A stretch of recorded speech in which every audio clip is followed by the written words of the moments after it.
central limit theorem. In this lecture, we will talk about central limit theorem. This is one of the most remarkable result in probability theory, and it has theoretical importance as well as a lot of applications in different areas of science, engineering and social sciences. So, we will recall what we have discussed so far. We are interested to find out the behavior of Sn by n, that is the sample average, as n tends to infinity. So, this is our goal, and in the last class we discussed about two important results, that is WLL n and SL.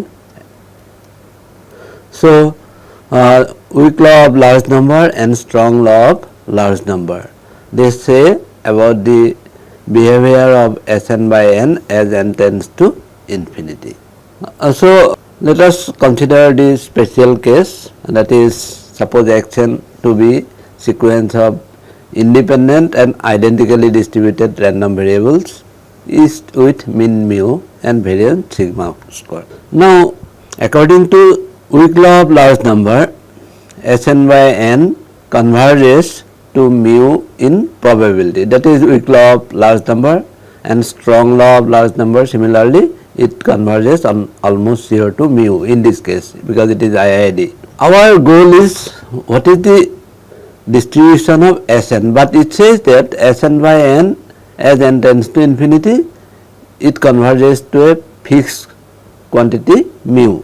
But is there any deviation from that mu, or how does Sn behaves when n is large? So, it will be approximately equal to, suppose when n is large, because Sn by n will become mu, implies that Sn will be approximately equal to n mu. But how much deviation will be there, that we do not know from these two laws, weak law of large numbers and strong law of large numbers. Also, we know that Sn by n converges in probability to mu. Now, convergence in probability implies convergence in distribution. Therefore, Sn by n converges in distribution to mu. So, that means the distribution of Sn, so Sn will become approximately equal to n mu, and as a consequence of weak law of large number, Sn will be a fixed number. It is approximately equal to n mu, but there will be no deviation, there will be no distribution for Sn. But actually there will be, when we consider Sn, for large n, Sn will be approximately equal to, Sn is approximately equal to n mu. That means it will deviate from n mu, and now what is, how we can find out these deviations. So, or what is the probability of any deviations. So, those type of answer we have to give, and that is of great practical importance. So, how we can proceed? So, in weak law of large numbers, we considered Sn by n. So, that is the sample average, sample average. So, sample average converges to true average, that is the law of large numbers. But in the case of central limit theorem, we will find out the asymptotic distribution of, suppose, Sn minus n mu, that is the deviation. Now, here we consider the standardized average. Unlike sample average, here we standardize the average. So, instead of dividing by n, so Sn minus n mu, anyway this is the deviation, divided by sigma we are doing, sigma into root n. So, instead of dividing by n, we are dividing by root n. So, this is equal to, we can write this is equal to that is summation xn xi minus mu I is equal to 1 to n divided by sigma into root n. So this is the quantity we are considering. Now this random variable, now Zn is a standardized random variable in the sense that E of Zn, if I find out E of Zn, then there will be here E of xi will be mu, so mu minus mu will become 0. So that way E of Zn is equal to 0. It is a 0 mean random variable. Similarly, variance of Zn will be equal to, how do I find variance of Zn is equal to E of summation xi minus mu divided by sigma into root n, I going from 1 to n whole square. So variance of Zn. Now these are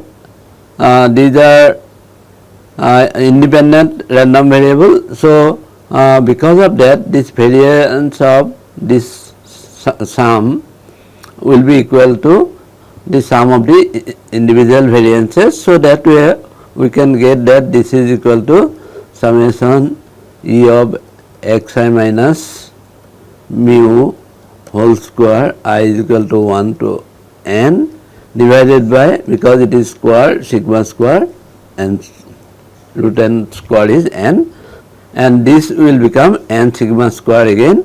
So that is equal to sigma square into n divided by sigma square into n, that is equal to 1. So that means variance of Zn is equal to 1.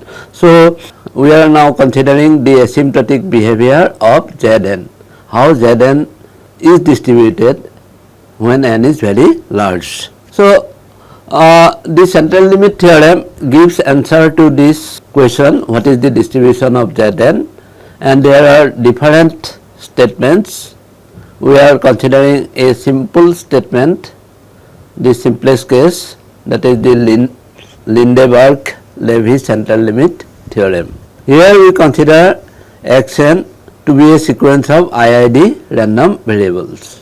So here we assume that xn is IID, independent and identically distributed, but that is not very critical. We need only IID condition, independent condition, but for simplicity we consider the case of IID, independent and identically distributed sequence.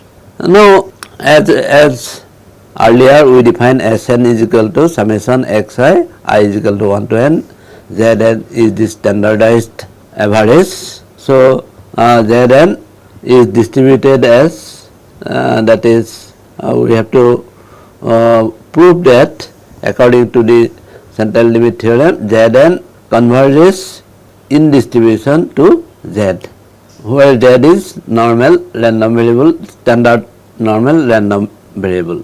What does it mean? N is so this Z is standard normal 0 1, that means it has mean 0 and variance 1. So that way fz of Z is equal to e to the power half of Z square divided by root over 2 pi into 1, root over 2 pi. So that this is the PDF for Z.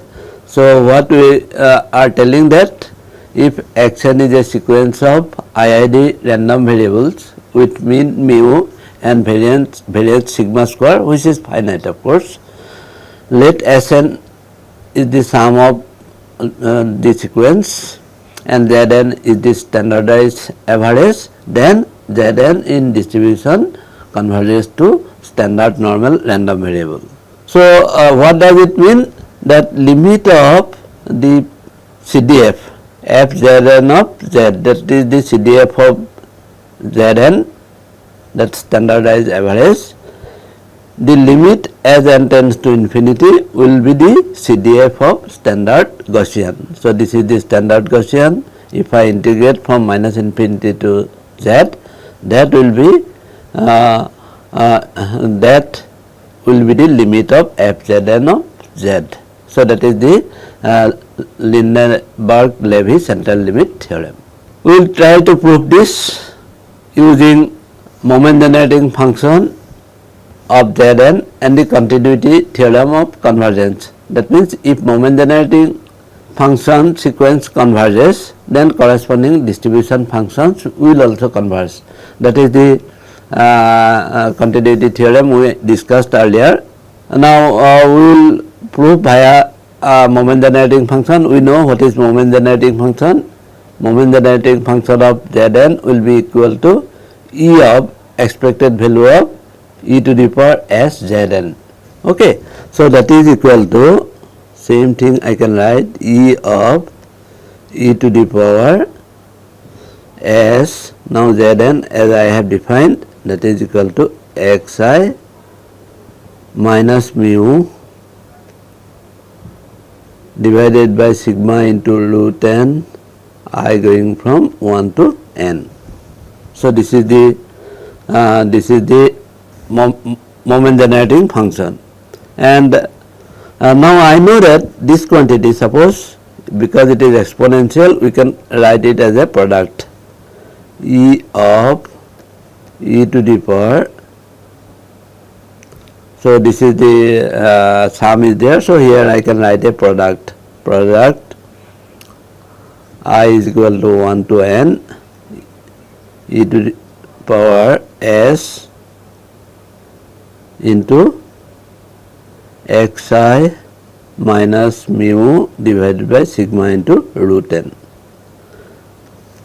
So let me call this part xi minus sigma. Let me call this random variable as yi. Okay. So then we can write in terms of this MGF of yi, that is our goal. Okay. Now at this stage, so what we have got is that this is equal to E of product of I is equal to 1 to n e to the power s yi by root n. We can write like this, but this xi's and equivalently yi's are independent random variable. So this expectation operation I can take inside. So this will be product I going from 1 to n E of e to the power s yi by root n. Okay. So this is the moment generating function. Now this we can write as moment generating function of yi at point s divided by root n. That's why this part we can write as myi. This part that is m of yi at which point? At point s by root over n. So that way we get this expression. And since all these random variables y1, y2 up to yn, they are identically distributed, therefore this product will be, there will be only one moment generating function MGF. So we can write it as myi s by root n to the power n. So this is the result we got. So f m zn of s is equal to myi at point s by root over n to the power n. Now this yi is a zero mean unity variance random variable. Now moment generating function, because it generates the moment, that's why it is called moment generating function, and its power series expansion is given by this. This is the summation of some coefficient to the power into s to the power k divided by factorial k, and these coefficients are the moments.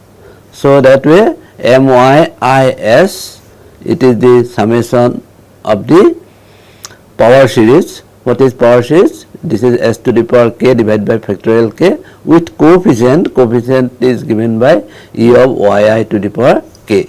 So for this series, first term will be always equal to e of yi to the power 0 will be always equal to 1, that is equal to 1. So it will start with 1, that means we can write it also as 1 plus summation. So summation k is equal to 1 to infinity e of yi to the power k s to the power k divided by factorial k. Now yi, what is our yi? Yi is equal to xi minus mu divided by sigma. So e of yi is equal to 0 and e of yi square will be equal to e of, that is equal to e of xi minus mu whole square divided by sigma square. So that way that will be equal to 1. So therefore this power series expansion we can write near s is equal to 0. This expression is for suppose region of convergence, but here we are particularly considering near s is equal to 0. So that we can write my I of s is as 1 is this one, plus then e of y square is equal to 1, therefore k is equal to 1, it will be 0. When k is equal to 2, now we will get this 2 s square by 2, and then this e of y square is equal to 1. And the remaining term we can write in small o s square, this notation, so that this term will go down to 0 as s tends to 0. When s tends to 0, this term will go down quickly to 0. So this is the MYI of s. Therefore our goal is to find out MZN of s. So that will be MYI of s divided by root n to the power n. So to the power n, therefore we can write as 1 plus s square by 2n, because it is s by root n. So square, when I make it square, s square by n. So that way 1 plus s square by 2n plus O of s square by root n square is n, whole to the power n. So this is the MZN of s. Now question is, what will happen as n tends to infinity? So limit of MZN of s as n tends to infinity. So this we can apply standard result, 1 plus suppose x by n to the power n limit n tends to infinity. So that will be equal to e to the power x. So that result, because this term will quickly go down to 0 as n tends to infinity, so we will have the power of 1 plus s square divided by 2n to the power n as n tends to infinity. So that will be equal to e to the power s square by 2. Now this e to the power s square by 2 is the MGF of standard Gaussian, MGF of standard Gaussian. So that Gaussian. So what does it mean? Suppose suppose if I consider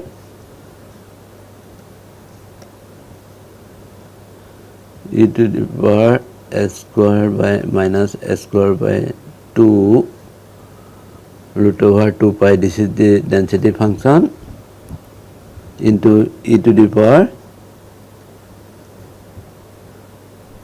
s x dx. If I carry out this integration, then I will get this e to the power s square by 2. Moment generating function of this standard Gaussian is this. This integration is also easy. By using the property of the Gaussian itself, we can complete this integral.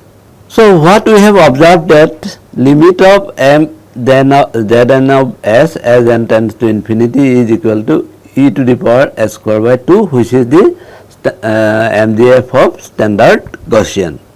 So now we recall the continuity theorem. If MGF converges, then corresponding CDFs also will converge. So that way we get that limit of fzn of z as n tends to infinity will be equal to the CDF of standard Gaussian, that is given by this. So what we have established, Zn converges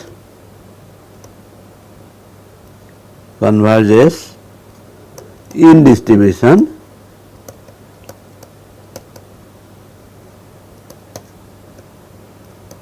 to the standard Gaussian.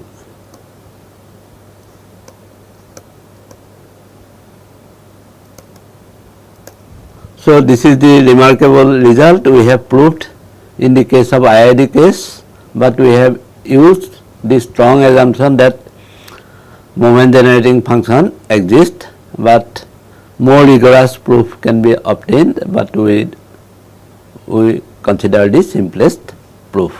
So what is the implication of this? That Zn, it is says that Zn converges to Z, which is standard Gaussian, 0 mean unity variance Gaussian.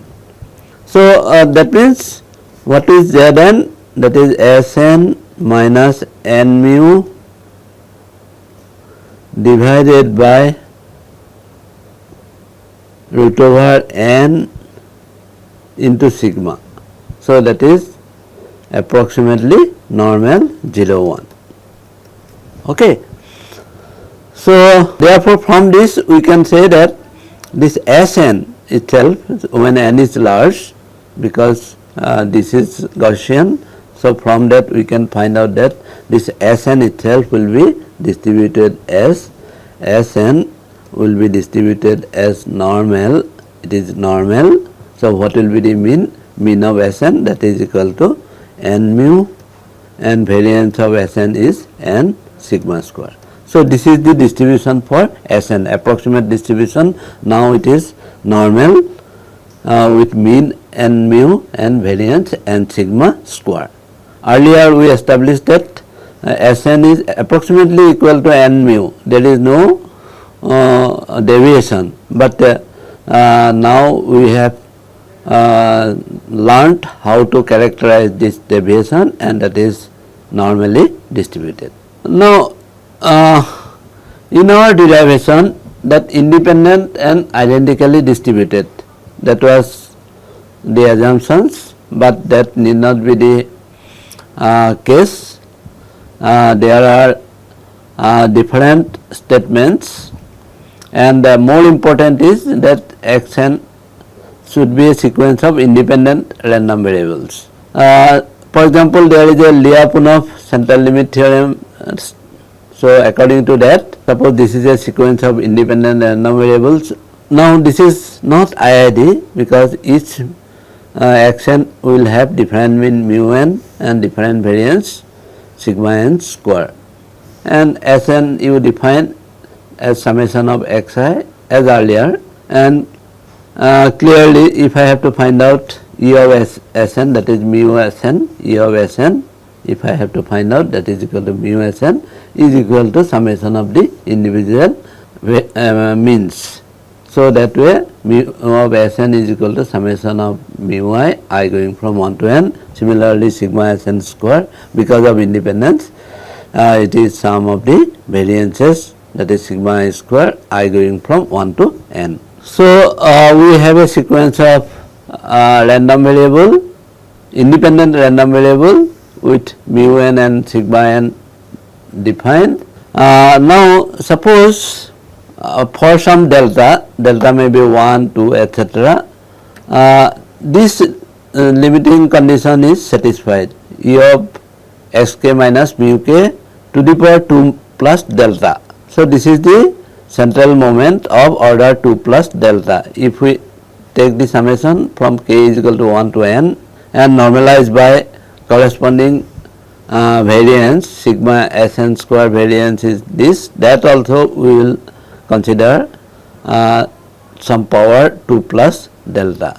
If this limit, the limit of this ratio goes down to 0 as n tends to infinity, then this quantity Sn minus mu Sn is given by this, divided by sigma Sn is given by this, that will be distributed as normal distribution. So this is also this is known as the Lyapunov central limit theorem.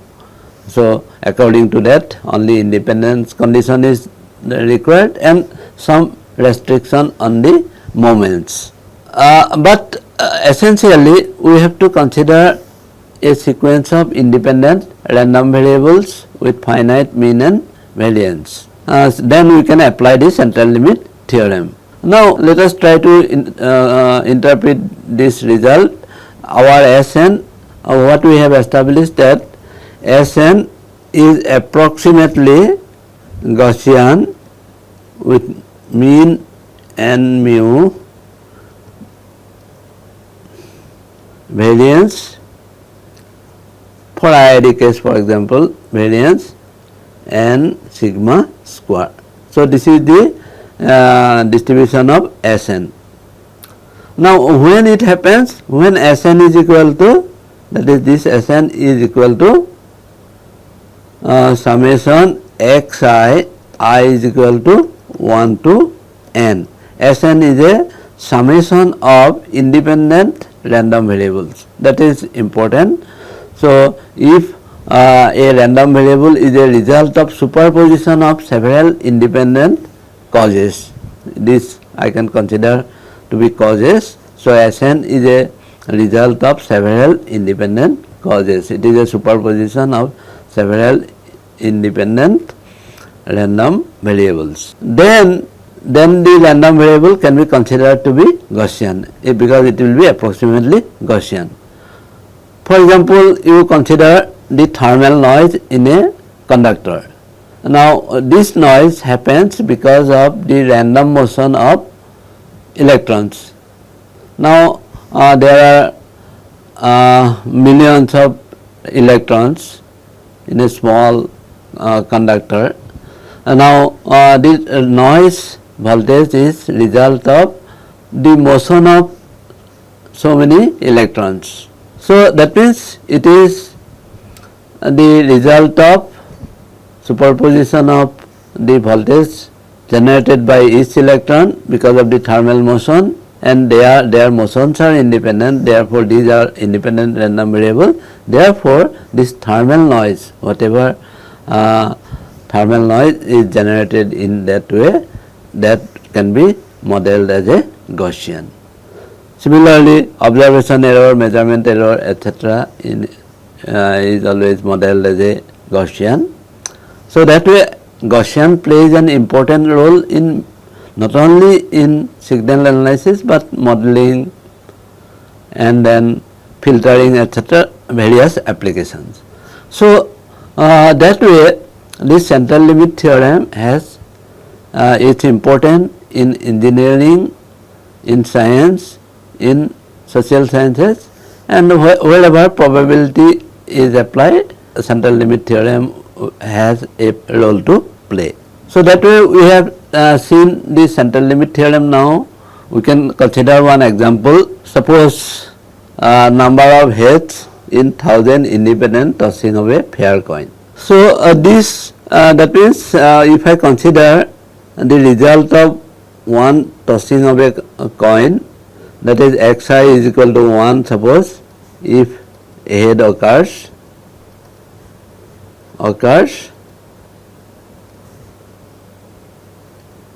0 otherwise. If tail occurs, then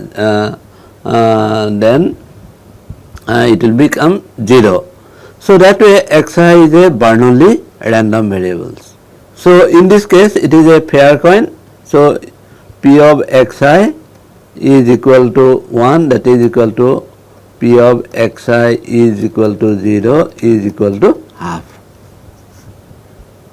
Now number of heads in 10,000 independent tossing of fair coin, that means Sn in this case of course S 1000, Sn is equal to, that is summation xi I is equal to 1 to n. So this will give the number of heads, because for single head, if it is head we will get 1. So if we count all ones, then we will get Sn, that is the number of heads. So in this case S 10,000, so that is equal to summation xi I is equal to 1 to 10,000.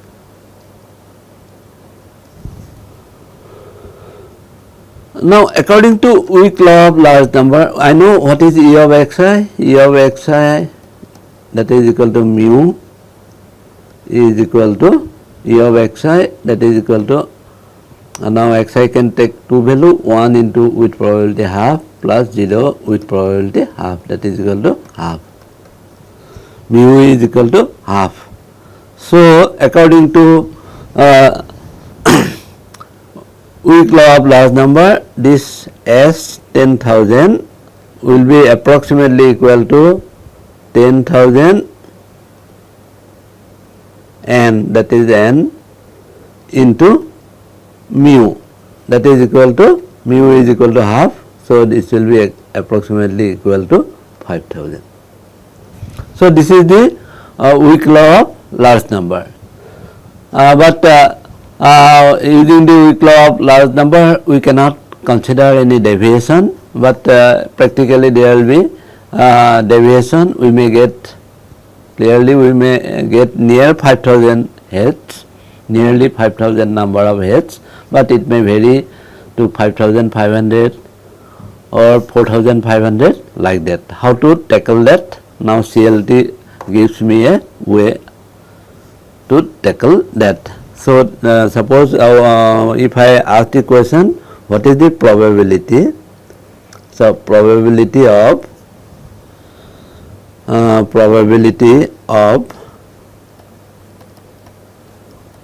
getting more than, suppose 6,000 heads. So what we want to find out, what is the probability that S 1000, S 10,000, that is greater than 6,000. So this probability if I have to find out. Now I know that this S was 10,000. This is same as probability that S 10,000 minus n mu. N is here 10,000 into mu is equal to half divided by root over n. Sigma is half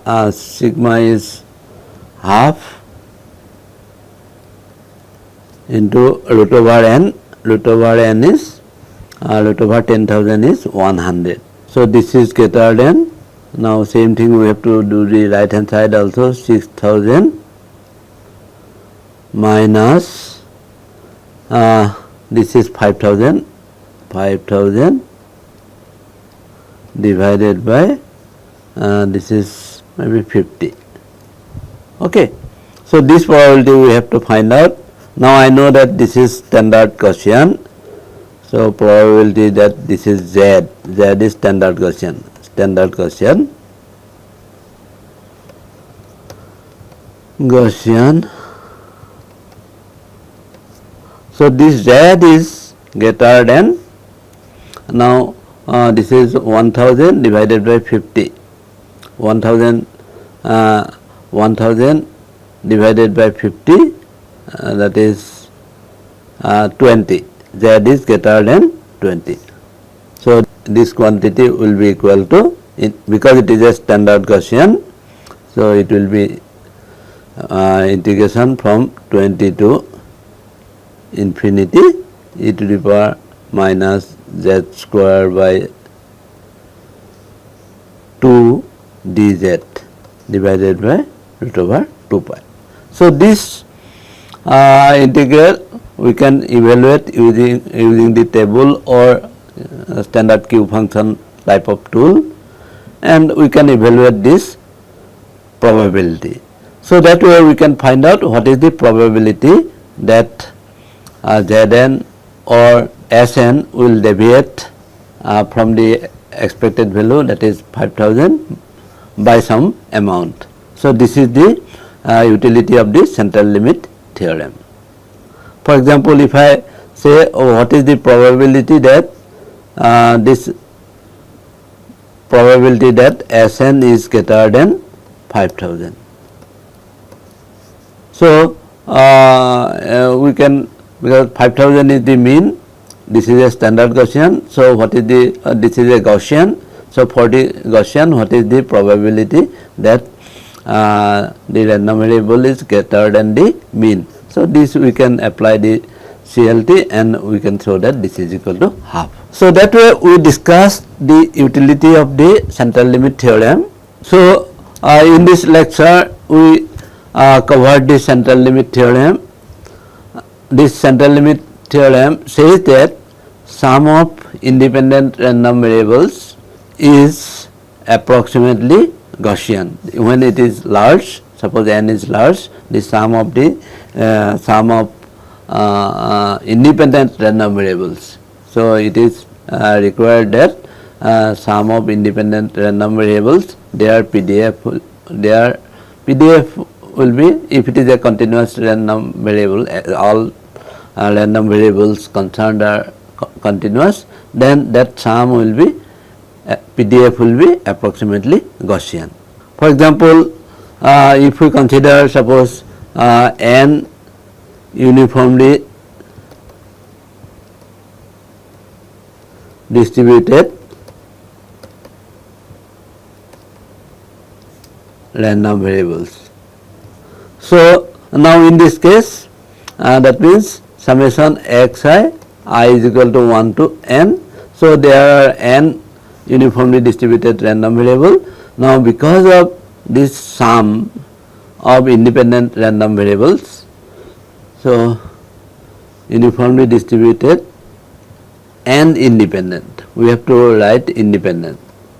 So what will happen, that this sum will be always Gaussian distributed, this will be normal distributed.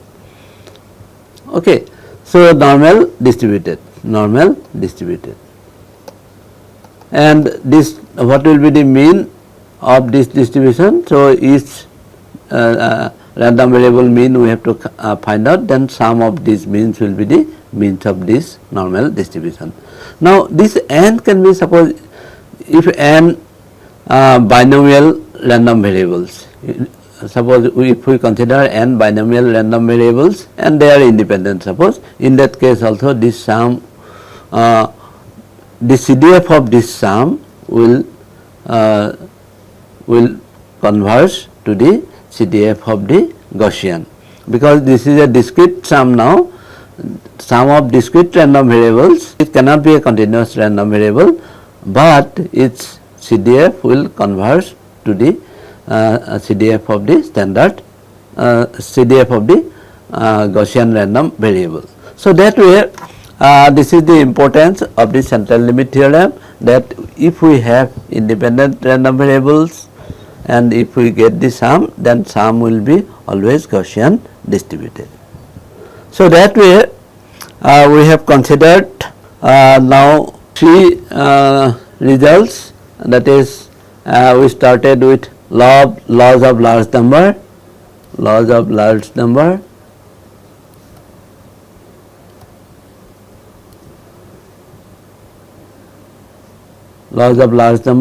we have weak law of large numbers.